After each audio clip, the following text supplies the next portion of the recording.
Guys, it is episode 46 of According to Low Elo. We're just going to get right into it because there's a lot of stuff there is we got to talk about today. Yeah, I don't have much to talk about to intro us here for you, but we did win our Clash tournament this weekend. Yeah, that's what I wanted to start off with because our poll last week was, do you play Clash? And 50%, which was majority, said no, whereas 25% said yes, and then the other 25% said occasionally. We have not played, I hadn't played Clash in, I think since whenever it was introduced years ago. I think we tried it, maybe not you with me, but I remember I tried it and we played a few games, and back then the whole system was super buggy. Yeah. But we got our friends, shout out to our Discord, Azap, Zen, and Asler. Yeah. They all came through and we fucking 3-0'd the day. All three, and all four of you guys carried my ass. playing weak side in the bot lane. It's something I'm used to. Doesn't mean I excel at it, but you guys carried my ass. So thank you to all four of you. Yeah, it was awesome. It was I had a lot of fun I've had. Yeah, it was the most fun I've had playing League in a very long time. It was fun because I felt like we out macroed a lot of teams, even in games that we were not winning. We definitely out macroed teams, and that was impressive and a fun experience. I've never played Clash before, so that was a nice little thing. Needless to say, we're gonna be doing it again. Yeah, for sure. I don't know when, but. All right, and let's go to our Q&A from last week, which was, what are your thoughts on Zeri? Just one more time, I want to shout out Andrew. We went over this on the previous episode of the Champion Review. The Ingenious Hunter, which was changed in patch 10.23, does apply to... I can't even fucking think of the item now. Holy shit. Help me out. I'm a boomer. Oh, just all passives and actives. So yeah, I think we talked about Umbral Glaive was the one that we were really talking about. Yeah. But yeah, it includes all passives and all actives. So yeah, you can get up to an additional 50 haste, which is equivalent to about 40 CDR, if you're thinking of it like that. Yeah, it's pretty gross. So, that's about 18, 20 seconds now. It's pretty fucking gross. So thank you for pointing that out. Yes. Joa said, so it was, what are your thoughts on Zeri? Joa said, boring if she isn't OP. I feel like she's OP all the time. Right. She's so boring if you break her down. Only fun thing is she can aim her auto attack. But we have a class for this playstyle called Mages. But to be honest, she's pretty fun in practice tools. Yeah, I think I can't remember when I mentioned it, but man, they just don't know. And I think it was also Mark Z on last week's dive. He pretty much said the same thing that we said, whereas the balance team has no idea what they want to do with this champion. Right, and I have no idea what they are actually doing with this champion. If your strategy to stop Zeri is to CC and 100% zero her, there's something wrong there. Right. That's the only strategy. Well, that's the strategy to stop Master Yi, isn't it? Yeah, but yeah. I'm just kidding. Kind of the same thing, but except Zeri is just... I don't know. on a whole. I do want to say I like Joe's comment. It reminds me, like, the way he put that, the only thing I can think of is Cassiopeia. Except she doesn't aim her E. It's a point and click, but right. That's what it feels like, thinking about like the way he put that. Yeah, it's called Mages. Duh. Yeah, exactly. And I was just like thinking of Cassiopeia throwing that twin fang. Thank you, Joa. All right, what else we got? You want to read what Gungnir said? Gungnir 7 said, thoughts on Zeri is, when it's good, it's great. When it's bad, it's really bad. She either gets item spike and dumps on people or is far behind and a non-factor. I don't have enough experience because I think I just ban her because I don't really know necessarily how to play against it and in lane and out of lane. So I think I just take her off of the map in general because it's just, for me, it's not worth playing against her. So I don't have any experience with that. I don't know about you. I think I've only played her. I think no cap, but like the first time I played her was in ARAM and I legit got a pentakill. Like it was just zooming around. Like, I've done so. I don't think I got a pentakill, but yeah, I remember playing an ARAM the first time. It's like not saying she's easy, because she's if you got to learn how to position yourself. Right. This isn't ARAM. This isn't Summoner's Rift. Right. But she's very strong. And yeah, we're probably going to be getting more Zeri changes in the near future. Yep. Yep. Um, so talking about Zeri, we can use that to segue into LCS because didn't Danny get Zeri all three games on Saturday against Cloud9? Yeah. And he got a pentakill? Danny annihilated Cloud9. Actually, the I whole team annihilated Cloud9, but Danny especially. Danny and JoJo were the two shining stars of that series, and good lord, was that not a series. Good lord, I am no longer a Cloud9 fan. Yeah, that's right. That is totally right. You did say that. So I guess you can come over to the Golden Guardian side. Man, I don't know, man. I'm like, it's tough. Dude, But honestly, like, with that loss, so let's think about this, right? At the end of the regular season, we had Team Liquid, Cloud9, and 100 Thieves, by far and large, the top three. And we felt like Team Liquid and Cloud9 were a step ahead of 100 Thieves, right? And right. I think I even said I thought that 100 Thieves was a step ahead of Evil Geniuses. And through this playoffs list, through these playoff games, you saw Evil Geniuses take Team Liquid to 5 games, which is more than what anybody expected. And then you saw 100 Thieves just shellac Cloud9 to 3-0. EG. No, 100 Thieves shellac Cloud9 in the first round of Right, playoffs. okay. Sorry. Right. It's okay. So Team Liquid goes on to the finals automatically, and 100 Thieves advances to the finals. And the next weekend, we saw Cloud9 face off against Golden Guardians in a lopsided 3-0, and it wasn't close. Golden Guardians had no chance in that series. And I kind of started to think, after the first series where Cloud9 got 3-0'd, I was like, maybe they're not as good as I thought.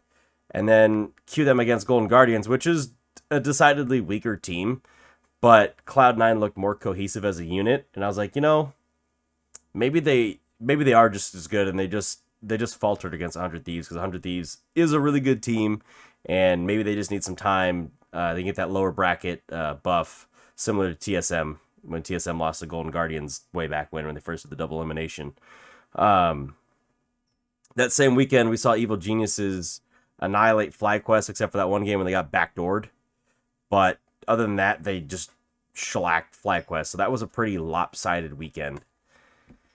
And then Evil Geniuses pulled that same force onto Cloud9, and Cloud9 looked disheveled and lost and just all around kind of confused. And like, I started to think about it, and everyone else must be thinking about it too, because I keep seeing it. They're hearing about it on all the different talk show programs or whatever about LCS. Is Cloud9 going to change their roster? Like, do they make roster changes? And I feel like that's a pretty big thing to be talking about already, because they grabbed Summit and Winsome and Berserker to be their new guard, basically, right? And the only one who's really showed up is Berserker. The other two, Summit showed up in the regular season, but all of a sudden, come playoff time, he didn't have a champion pool that he could actually do anything with, and I found that extremely bizarre. But also, I find that also shows that like a 5-game series really determines which team is truly better than the other. You know what I mean? Right. Exactly. I know.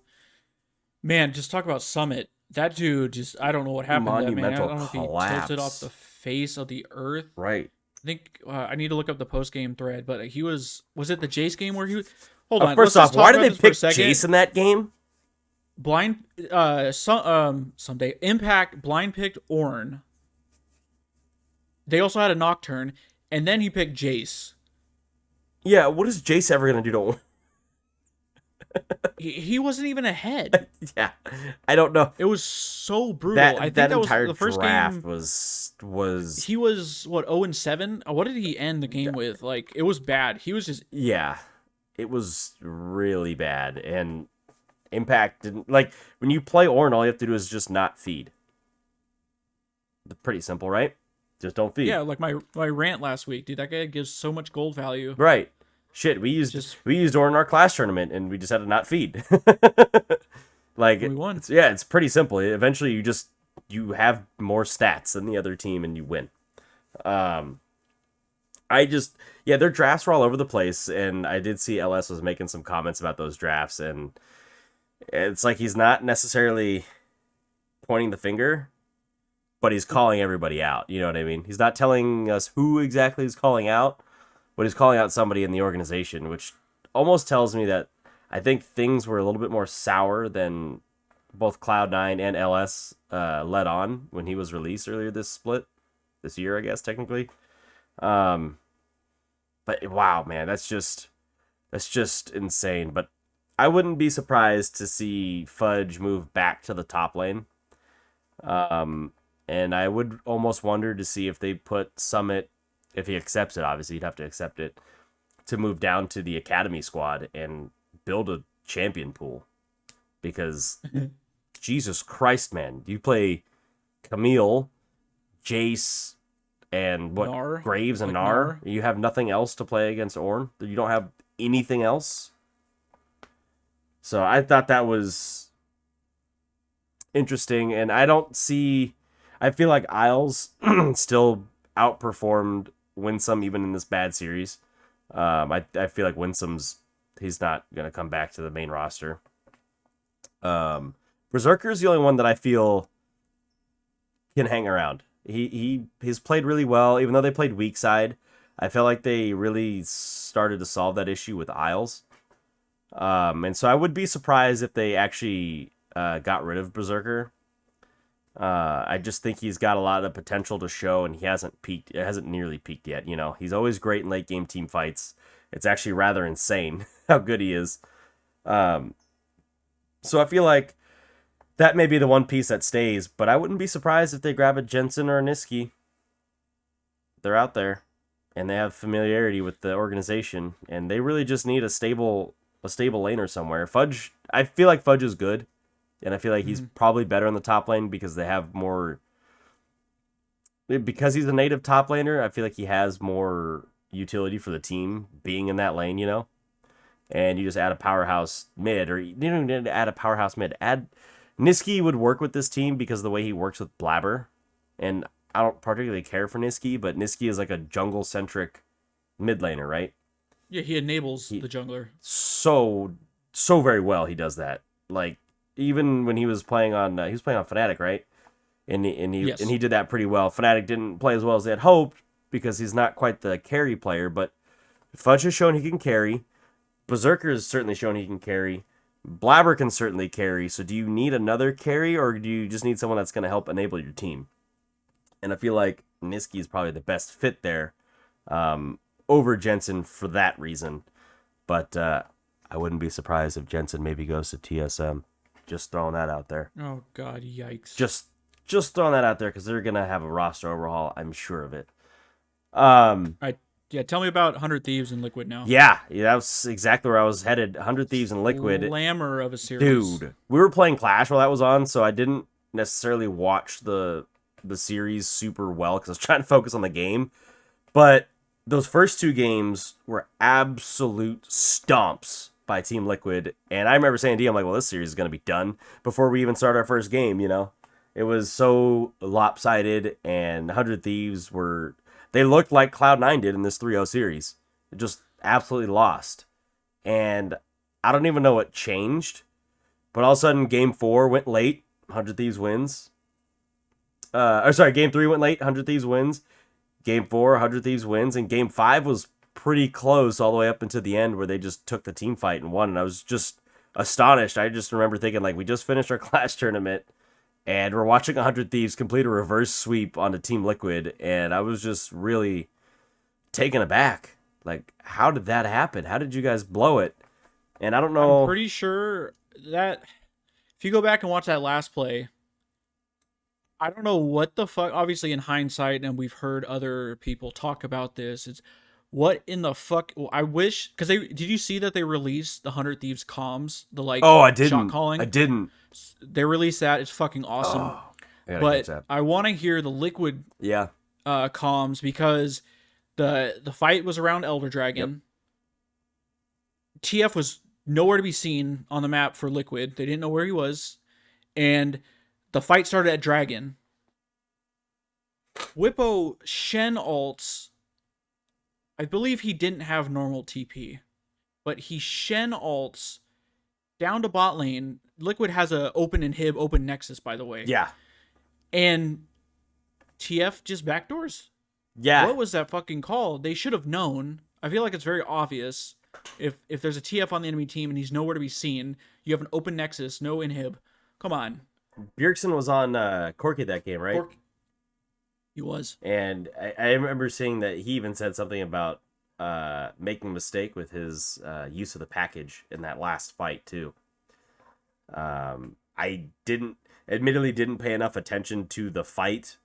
Just had a couple things going on, but I did see that even he said I should have packaged down instead of packaging up, which I'd have to go back and watch it to see what the context means there. But I don't know if maybe they weren't full out trying their hardest because they knew they still had a lower bracket run. You know what I mean? Because I felt like even when they lost, like Bwipo was laughing and they had some smiles. It was very similar. It reminded me of when TSM went 0-6 in their last Worlds, and like they're all high-fiving and laughing at each other while they're leaving the stage, losing their final game, you know, when it's like, are you guys even trying? And so I almost got the vibe that halfway through that game they just gave up. But I don't know, I haven't heard their comms, so I couldn't tell you, you know what I mean? But go ahead. Man, do you think I just want to side note, I was it must have been yesterday. I watch Trick 2G often, and he was briefly talking about this, and it kind of was a bad take, and I'll say that even though I like him. He downplayed that whole ending. He said he was along the line, I'm sure the clip is out there, but he was just talking about how like 100 Thieves didn't I don't think he said they didn't deserve to win, but like, that's like it wasn't a win they should be proud of. That's weird. He preaches, AFK farming and like, getting turrets and stuff, and he was just like, I've been playing this game for 10 years and that shit shouldn't happen, blah blah blah. I'm like, dude, well, you're never gonna fucking be in a team environment. And again, you need to go listen to the comms. Right. And the shot calling was so fucking good. Well, I'm actually surprised that he would say something bad about a team backdooring. That's like the Trick special. You go gates and backdoor on them. Like, how can you hate on a victory like that? That is the Trick 2G special. Yeah, it was a bad take. I don't know. It was just like, what the fuck? And, Interesting. of course, he had to bring it up. Like, sure, it doesn't matter because NA is always going to lose internationally. Like, Yeah. But the whole point is we need to send our best representative to MSI. Yep. Regardless of what you think, we're probably going to lose unless China is for sure out. That would be... That would be a benefit to NA. But it'd be the equivalent of like how Fnatic won Season 1 Worlds, right? Like... Right. I don't know. It was a very odd take. I'm like, no, 100 Thieves fucking deserved that shit. Liquid made a few mistakes, and Thieves capitalized on it. You come back and complete a reverse sweep. I don't care how you win that last game. You completed the reverse sweep. You deserve it. So, this weekend we get the finals. There's technically 2 rounds of finals. You have the lower bracket finals, featuring Evil Geniuses versus Team Liquid. And the winner of that series goes on to the finals against 100 Thieves. Interesting stat to think about. A lot of teams that have fallen to the lower bracket are teams that are currently winning finals. I don't know what that means for Evil Geniuses. I do feel like they are the undermatched team with these last 3 teams. I think Jad on JLXP was saying that he felt if Team Liquid wins against Evil Geniuses, that they're gonna win the whole thing. I think that's fair to say. And he said if Evil Geniuses beats Team Liquid, 100 Thieves will win the whole thing. And I was like, that's kind of how I rate those teams, kind of in that order. I feel like Team Liquid is a level up, and then it's 100 Thieves, and then it's Evil Geniuses, and I feel like it's pretty demonstrably different there. But seeing as Evil Geniuses took Team Liquid to 5 games last time, there's definitely a world where Evil Geniuses wins, and I don't see that this series goes less than 4 games. One way or the other, I haven't decided. I have no idea on a prediction. I just don't. But um, clearly, Cloud9 is not the team that I think we all thought they were. And so I don't know what that means for Evil Geniuses, because like now my gauge of comparing their skill levels is now just completely blown out of the water. You know what I mean? But it's definitely going to be an interesting weekend over in Houston. That is 100% for sure. I'm hyped. It's gonna be good. Yeah, I think it's gonna be exciting. agreed. Um, But I think with that, we should take a quick break here. all right, guys, we are back. Now, 2 things we're gonna go over. Strap in because it's probably gonna be a long. Well, maybe we'll see. It might be a long episode, might not be. Could be short, could be long. Um, There's a couple things, and there's some things that are not hard to go over. So so yesterday, Riot released a champion roadmap. It's been a while, mhm. and few things to note. They're updating us on Udyr. Uh, 3 new champions. There's the Void Jungler. Mhm. Is it a bot lane that like laughs? What was they saying? Like a silly. How did they describe it? There's like Oh, a laughing, joking champion in the bot lane. Yeah. yeah. Okay. So another marksman, and then very late top laner, Yes. and a few Skarner updates, like really rough. And then the biggest one that I took away from this is Aurelion Sol. That was agreed. Agreed. They gave a little bit of an update on Udyr, but I don't feel like there's enough to really go off of. So, They're working on skins. yeah. They need to. Yeah. They realized this was the first rework Yep. where a champion has a ultimate skin. Yep. And if they don't knock that out of the park, I'm gonna be so, because that's the one ultimate skin I bought. Okay. So everything else has been through loot, but I spent the $30 on Spirit Guard because it was so much better. So Either that doesn't look. skin or the pajama skin. Those are his 2 best skins. The rest of them are all garbage. I'm sorry, Udyr. I want to talk about the Aurelion Soul. Oh, I wanted to hit up one thing. Go for just it, before go we do for that. So they're talking about a new style of champion update, and this does directly coordinate to Aurelion Soul, which is why I wanted to bring it up.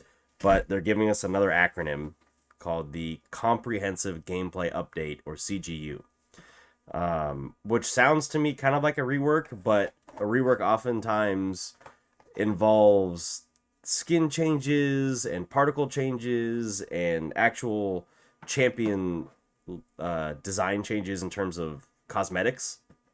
It doesn't necessarily, it's not just abilities, and I feel like with this A Soul update, they're really just focusing on the abilities and to try to make the way he plays and stuff make more sense with his lore. So there doesn't sound like they're doing a full on rework where they're gonna just update everything. It's more of, hey, we're gonna change his skills, and we might tweak his lore a little bit, but for the most part, his artwork, his skins, and everything's gonna be the same. Which I'm fine with. I'm okay with that. Yeah, Visually looks cool. he does. But this champion, do you think this might be, as far as champions released? I know what ASOL came out in 2016. Yeah, I think so. It's so 6 years. Do you think? I can't think off the top of my head. What other champions? Was this the biggest failure? Yes. Because this champion has been non-existent for probably a few years. Well, as I say, define failure, because he was also the most purchased champion ever in League's and I think still is in League's existence. People were waiting for Yeah. Ao Shin. Yeah, but- yeah, exactly. We got Aurelion Soul, and then we all felt like, oh. So that's pretty exciting. I mean, that's coming at the end of this year. Yeah. I hope to God they do some next level shit. They'll probably make them broken. Let's be honest. They'll probably be broken. Right, right. They're talking about how to keep like the idea of the stars in his kit. And it sounds like, I remember when he first came out, his ultimate is, and I still believe it, feel this way, is so underwhelming. Like, there's this big mystical god dragon, And I feel like his ultimate should hit more like a Lux ultimate, and it just doesn't. And it feels like, wow, I feel like you guys could have just done more with this, you know? Yeah, I fingers crossed. This is, just give me something good to look forward to Right, for the end of the year. right. Um, yeah, I guess as far as just the next champion is a void creature. I remember a while ago, I think someone mentioned it might be like a swarm like champion, like a hive mind. Oh, So it's a collective amount of maybe smaller objects that form into one, but it says it's like a new skirmisher for all those junglers players out there, and a new empress, which is interesting because we already right. have Rek'Sai, who's the queen Oh, of is she? of Okay. the Xersai or whatever. So interesting. Yeah, Um, and I do like this as like you will submit, which kind of tells me like this oh shit, champion that's should some be an all-in style champion. I'm thinking. that's some like BDSM shit, dude. She's gonna have like whips and like gimp masks and shit. Yeah, she's gonna look like what's his name from Slipknot. It's Corey Taylor. Yeah. Yeah. I don't think they. Oh, I'm curious if this champion's gonna come out before Udyr. You know what? It's not clear. I feel like Udyr's probably a lot further in, a lot more complete than this champion probably is, most likely. Um, I say we start seeing this champion next month, like you think so? We start seeing slowly previews or coming out. something. I think so. Okay, okay. What about the story they told us about Oyster Bill's Oyster Shack? And the little photo So they used that had Tom Kench in the back. I saw someone mention that this champion might just be an otter. What? Excuse me? I mean, I guess Oyster it makes Bill's. sense. I don't know. It's like an otter like champion. I don't know. I felt like I was like just reading this, and it just reminded me of Fizz. Like, oh It's yeah, what Fizz should be. right, exactly. Like, oh yeah, there's all this mist, and then all I heard was a joyous laughter and the sound of splashing water, and like that is literally Fizz. So I don't know what to expect with this one, but should be interesting. I was kind of trying to figure out where they're going with it, but I couldn't figure it out. I was like, I have no idea where they're going with this. The other one was the void one was much more clear in terms of what they were showing us. You know what I mean? I mean, this is probably even longer off, maybe middle of summer. I don't know. Honestly, they could release these champions back to back too. They could. They always do that They've dumb done it shit. before. Well, yeah, you think it's Zeri and then Renata, but Right. um, The other thing I liked on this dev post was the Skarner models that they had mocked up, and that they're really saying like, hey, these really aren't official. They're not close to official. These were just drawn up by a writer who's a very big Skarner fan, and it was not Captain Flowers. Um, and actually, I kind of liked it. Although one of them I felt was weird. It looked like it kind of turned him into like a flying style. that's interesting. What if he evolves like Kha'Zix? Right. That's kind of what I thought when I saw them. Like, wait, does he just evolve and get to fly, and then he would have a hanging stinger underneath him as opposed to a stinger that comes over the top? And then there was also one in like the third row on the post where his stinger is also his head, if that makes sense. Like Yeah. it reminded me of the Scorpion King is what it reminded me of. The Rock and the Scorpion King, except instead of having a head, that stinger that came over the top draped over and acted as a head as well. I don't know. I thought it was pretty interesting. I feel like there's a lot of different places to go with this, and I do like that they're gonna be revamping the Brackern anyways to be more obvious with Hextech. So Mm-hmm. that should be interesting. But there's really not much more on Skarner. They got like 5 paragraphs about it, but there's not really much to go off of otherwise. They're not really telling us much of anything other than they really haven't gotten started is what I got from that. Right. um but I think that's about it for the dev blog. Yeah. Let's move on to our boy Swain. Now, we were also planning on talking about Olaf. I think they are still going through with the changes, but I think just for the sake of it right now, we want to concentrate on just Swain. Yeah, Olaf was absent from the 12.8 preview notes, which is what caught my eye because I thought these were going to come out at the same time, but they're not doing any, like, they showed the champions. It was really weird. I've never seen it shown like that for a preview. It looked like a patch. So usually when you see the previews, you see like just like the quick notes on a gray background with some few colors, you know. But this one, it looked like the patch little blurb that you see on the like the patch or whatever. But there was no Olaf on there, and I was a little surprised because there was definitely a Swain. Definitely a Swain. But yeah, let's get into what they're doing with him. So let me know. Yeah, so we all know Swain is kind of, I guess, another champion that has a kind of like an identity crisis. I guess Mm-hmm. they wanted him to be, obviously he's a master tactician. His W, Garantic vision. He just lacked a lot of like. Maybe you can help me with a word. I can't think of a word to be played mid lane. Oh, he can't be played He, mid lane. There's no way right that's what I'm now. saying. Like, but like, and then he could be played as support. Right. The problem with him But is like as a mid laner, he has no mobility, right? Oriana has a speed up. That's why she's used a lot. TF has his ulti to teleport around the map. Akali's got a dash and an invisibility. Corki's got a dash. Azir's got a dash and a way to stop people. But Swain doesn't have any of that.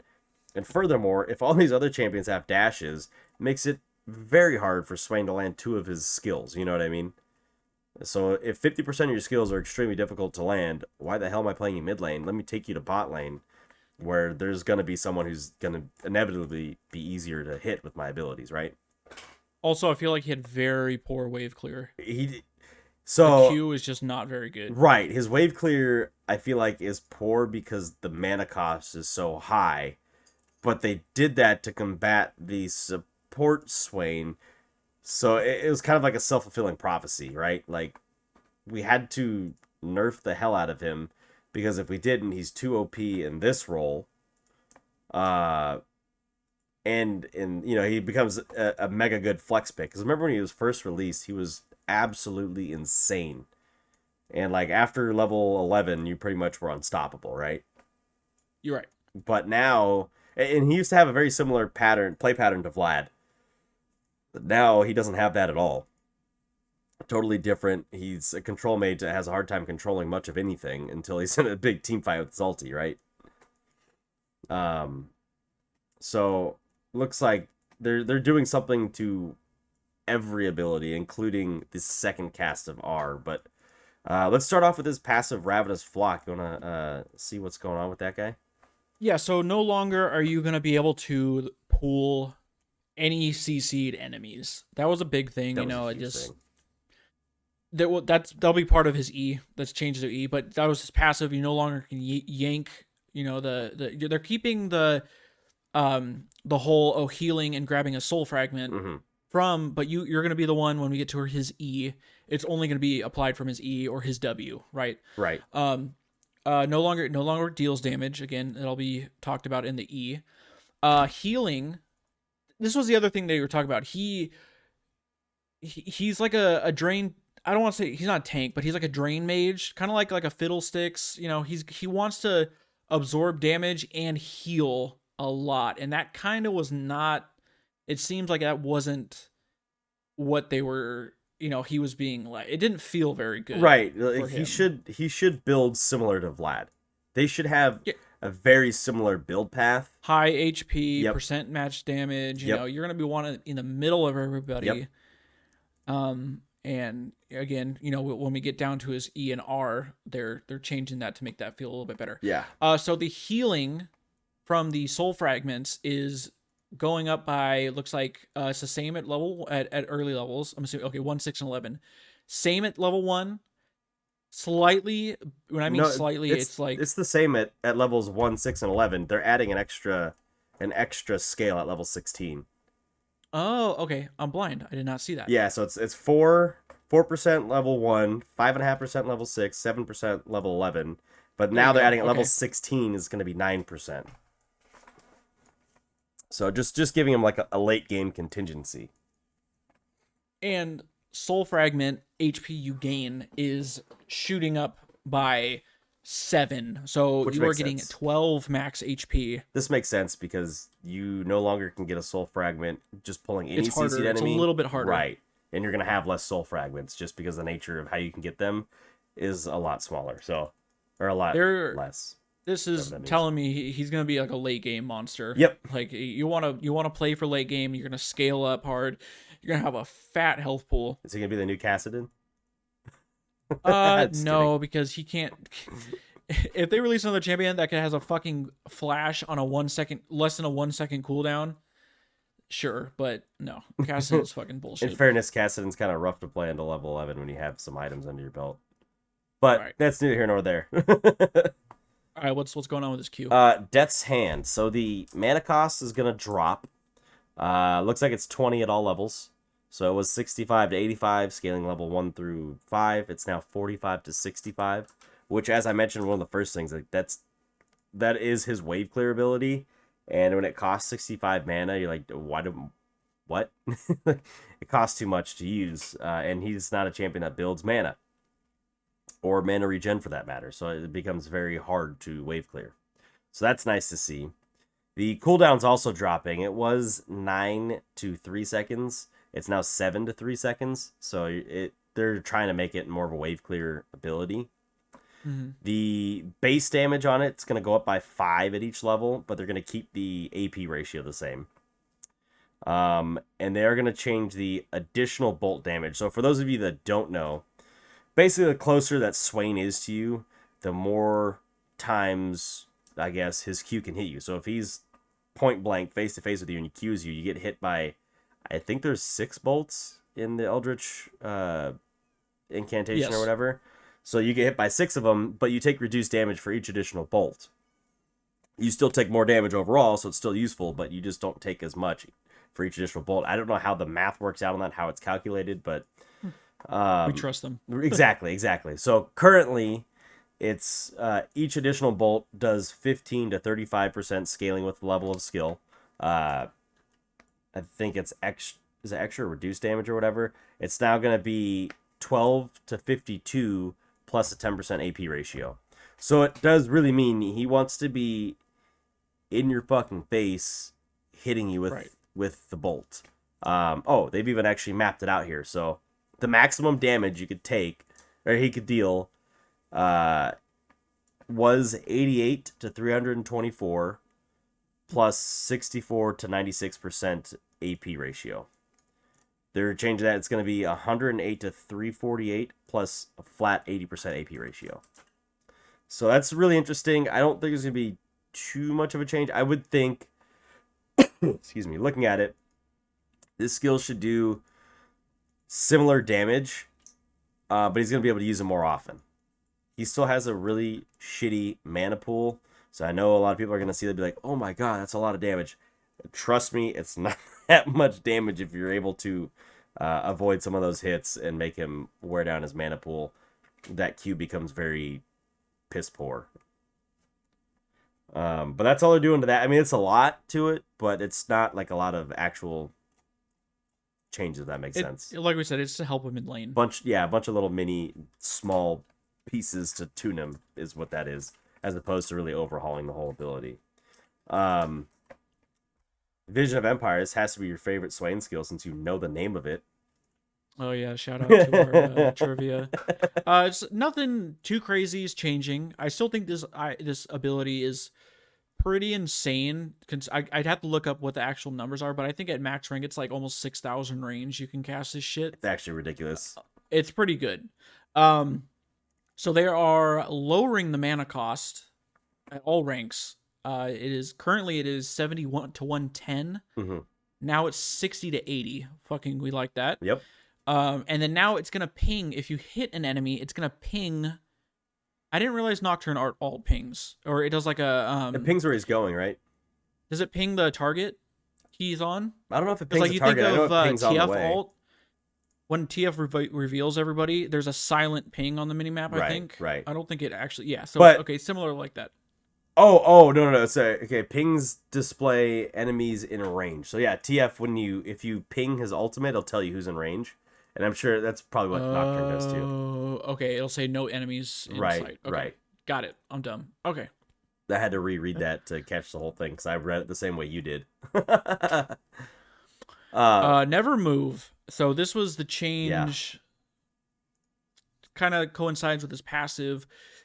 So instead of throwing out your hand or the claw and it automatically coming back, you can cancel it early. You can, if you hit an enemy champion, it'll stun them. Or is it a root? Is it a root? It's a root.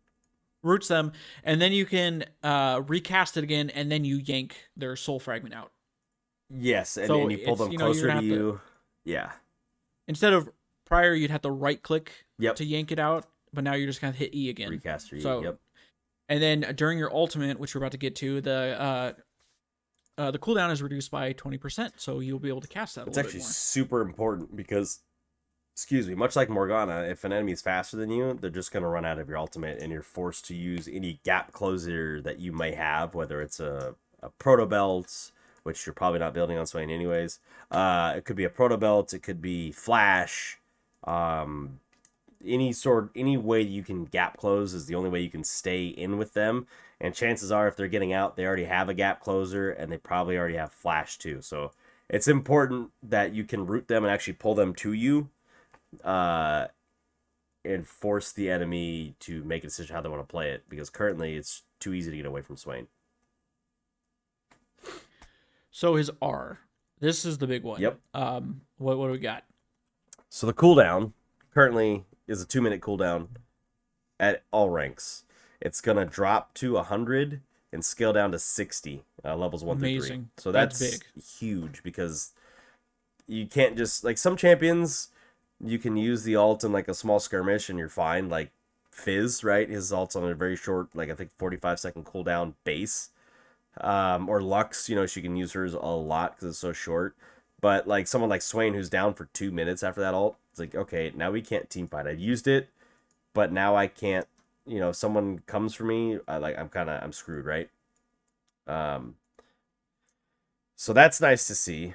His drain damage per second is gonna take a little bit of a hit. So it was 35 to 65 base damage plus 14% AP scaling. It's gonna go down early, but come up late, but you're gonna still lose on the AP scaling. So it's gonna go to 20 to 70, but you're only gonna get a 10% AP scaling. So that should kind of even out. It's basically like you said earlier, they're just trying to make him more of a late game base champion. Mm-hmm. And the way I'm reading it as they're changing his AP ratios, trying to make him build more AP and less of like that off tank mage role, if that makes sense. I still think you're gonna want to build Leandries and demonic. I agree, but you may not opt for Spirit Visage like you did in the past because that was really important with the amount of times you could You pull want to souls. build AP items with health stats. Right. It's gonna be You might still build Spirit Visage, but you may opt out of it for something else like a Void Staff if you needed it or something like that. Because in the ultimate you still do heal from it. It is a drain heal, right? But it means you start weighing your item options more, and that becomes more of a situational item as opposed to like a core item, if that makes sense. The drain heal per second.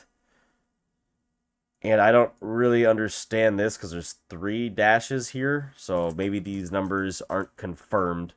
But currently is 20 to 40 plus 16% AP. At one point it shows 20 to 60 plus 16%. But then it shows 15 to 65 plus 25% AP. So I'm not sure what the final number is going to be. And I'm sure we'll get that in the patch next week. Just know that they're tweaking the drain heal per second. And it looks like it's going to be going up later. It's either going to stay static or lower earlier. Looks like they haven't quite decided on how they want to do that. One thing I didn't ever realize about his ulti is that actually it granted you health in the past. So you would get 125 to 275 health. That's going away just completely. But it's being compensated because you're now getting 12 HP. Exactly. Per, that's going up a lot. Yeah. So. And then the other change on this ability is upon casting Demonic Ascension, Swain gains 50 demon power. I don't know what that means. See this, yeah, this one, that part feels a little unnecessary. Demonic Ascension lasts as long as Swain has demon power, which drains at a rate of 10 per second.